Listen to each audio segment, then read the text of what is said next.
All right, we brought in the big guns again to talk about prayer. I like being the big guns. Yeah, finally got some experts around here to talk about prayer.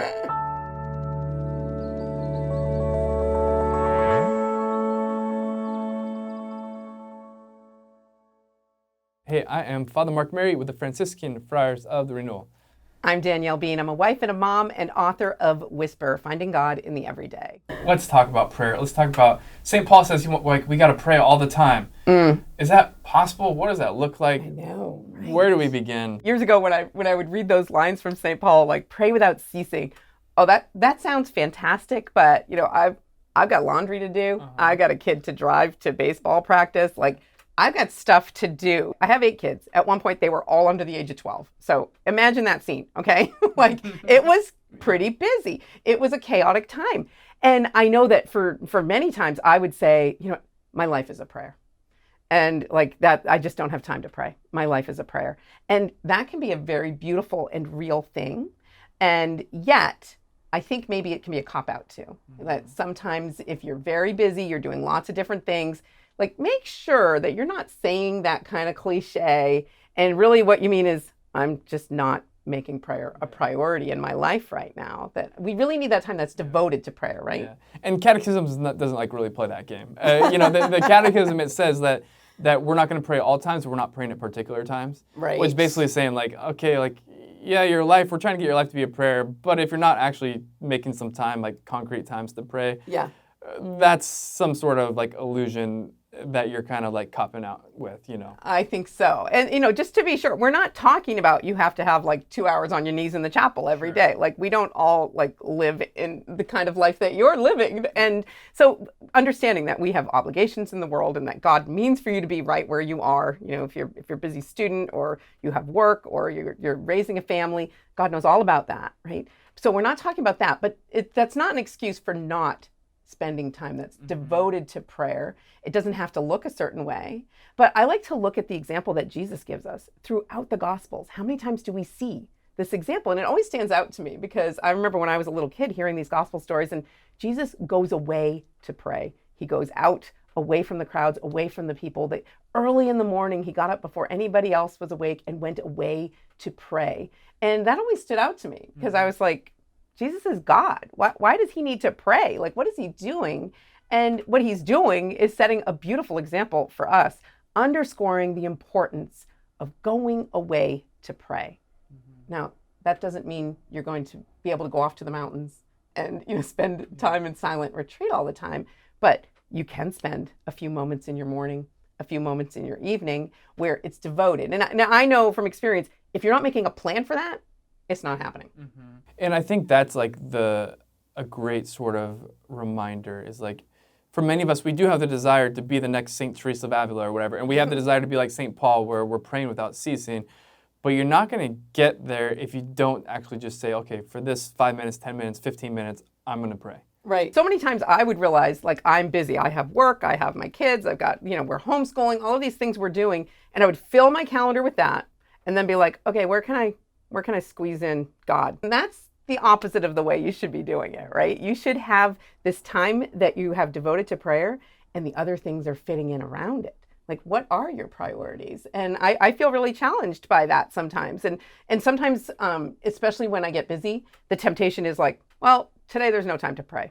But I find it's especially important when you're doing many things, when you're very busy, to spend at least a few moments in quiet prayer, especially at the start of your day. That can really just kind of set the tone for your whole day. And I find that God is really faithful. Like if you're spending those moments in prayer at the start of your day, then really he's going to be coming back to you inside of moments throughout your day. Just turn your heart and mind toward God. Think about, what am I doing? Here's an interruption. What am I doing? What work am I involved in? Have I offered this to God? Am I aware of God's presence here in the relationships with the people that I'm with, inside of this work that I'm doing? Have I invited God into it? And that can really be a very easy way to just interrupt your busy life and just be called into connecting with God throughout your day, which ultimately is what he wants. That's what prayer is supposed to be about, is that very real and natural relationship. Yeah. And there's a number of like practicals and takeaways which can be applied from this video, but I think that could be like a really kind of key concrete one is like, It could be with your phone. It could be sort of like some sort of like daily reminder that you set up. It's like, okay, can you set up some sort of reminder for your day to like remind you to pray? Yeah. Like it takes less than 5 minutes probably to set it up. Just a little something that like helps bring you back and invites you into that time of prayer. Like in the chapel in the friary, we have like the bell, what they call like Vox Dei. So somebody rings the bell every couple hours, reminds us to prayer.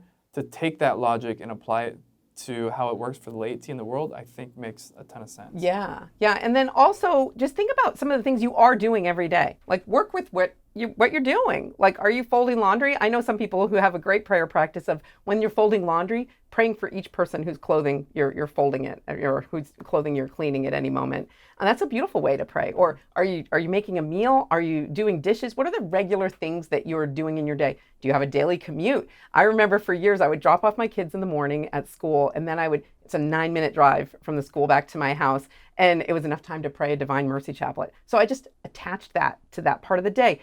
And we love our routines, don't we? Like, like work that for your good. Work that in your favor when it comes to prayer. Like, what are the things that can remind you to pray throughout your day? What are the things you're regularly doing? If you're, going for a walk on your lunch break, then maybe, have a moment of prayer during that, or in your nighttime routine, in between like washing your face and brushing your teeth, then maybe have a moment where you thank God for certain moments in your day. Just kind of making that a regular practice, I think, goes really far toward kind of making that an everyday experience of God. Amen. All I have to add to that is a big amen. One thing I want to mention is, especially as a mom, I've come to experience that prayer is very much like God is our Father. He's our loving Father. So if you have a relationship with a child yourself, or if you can remember when you were a child, one of the most beautiful examples of just devotion and connection and human communion that I experienced with my own kids was when they were very small. They're still, little, but toddling around. When they're at that age, I'm still very much their mom. They're the center of their lives. And what a gift that is to be able to kind of be their first experience of love, their first experience of God, really. And what I would note about my little kids in those days was they would turn to me very naturally throughout their days, whether they fall and get hurt, or they stack a tower of blocks just so, and they're super pleased. They're just naturally turning to me to share the experience with me. And that was so touching and beautiful to me as a mom. And then I realized that's what God our Father wants from each of us. We're his precious children. We're his precious sons and daughters. And he wants us to be doing the same thing. Whether you're struggling with something, you're hurting, he wants us turning to him in that. Or if you have a particular joy or something encouraging happens, turning to God in gratitude. Just always training our hearts and our minds to be turning toward him. It doesn't have to be any fancier than that. It's a really natural relationship that we're built for. Danielle, one of the things that keeps coming up as I hear you talking about prayer is just that there's always a story, an experience, a lesson learned behind it. And so I think it's so beautiful to hear you speak of this. And my friends, this is like the struggle. This is a really beautiful place to focus our time, attention, and resources on developing the habit of prayer, kind of responding to this invitation of St. Paul to pray without ceasing. And Danielle, again, I think you've done it in a really beautiful way, and have kind of passed down a lot of what you've learned so well through Whispers. So if you want to check out, again, Danielle's book to kind of continue to wrestle with this, to learn from her own wisdom and insights, would invite you to check that out. Whispers, again, from Ascension Press, and you can find some more information about that in the description below. Good. All right. All right. Thanks for being with us. Thanks for praying. Thanks for putting in the work. Thanks for creating a little reminder for yourself to remind yourself to pray throughout the day. That's it. That's your homework. And we will see you again next week. Remember, we are pilgrims on this earth. Somos peregrinos. Little by little, poco a poco, vamos a llegar. We're going to make it. God bless y'all.